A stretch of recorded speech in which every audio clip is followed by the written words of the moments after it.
Social media వినియోగంపై ఆంధ్రప్రదేశ్ ప్రభుత్వం సంచలన నిర్ణయం తీసుకుంది. రాష్ట్రంలో 13 ఏళ్లలోపు పిల్లలు సోషల్ మీడియా వాడకుండా నిషేధం విధిస్తున్నట్లు ముఖ్యమంత్రి చంద్రబాబు ప్రకటించారు. అసెంబ్లీలో ద్రవ్య వినిమయ బిల్లుపై మాట్లాడుతూ ఆయన ఈ కీలక విషయాన్ని వెల్లడించారు. రాబోయే 90 రోజుల్లోగా దీనికి సంబంధించిన కఠినమైన చర్యలు తీసుకుంటామని సీఎం స్పష్టం చేశారు. 13 ఏళ్ల నుంచి 16 ఏళ్ల వయసున్న పిల్లల విషయంలో ఎటువంటి ఆంక్షలు విధించాలనే దానిపై ప్రభుత్వం చర్చిస్తుందని చంద్రబాబు తెలిపారు. దీనిపై తో చర్చించి ఏకాభిప్రాయం కుదిరిన తరువాత తుది నిర్ణయం తీసుకుంటామని వెల్లడించారు. యాదృచ్ఛికంగా కర్ణాటకలోను 16 ఏళ్లలోపు వారికి సోషల్ మీడియాను నిషేధిస్తున్నట్లు ఆ రాష్ట్ర సీఎం సిద్ధరామయ్య ఇదే రోజు ప్రకటించడం గమనార్హం.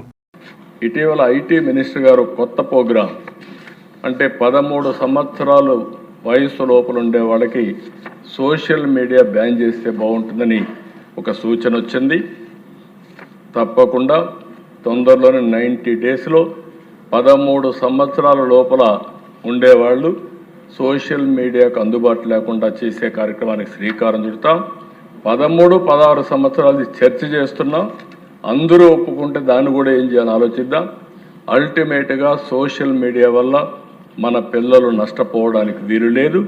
దానికి ప్రభుత్వం కట్టుబడి ఉంటుందని మరొకసారి మీ ద్వారా రాష్ట్ర ప్రజానికానికి విజ్ఞప్తి చేస్తున్నాను. ఇది కాకుండా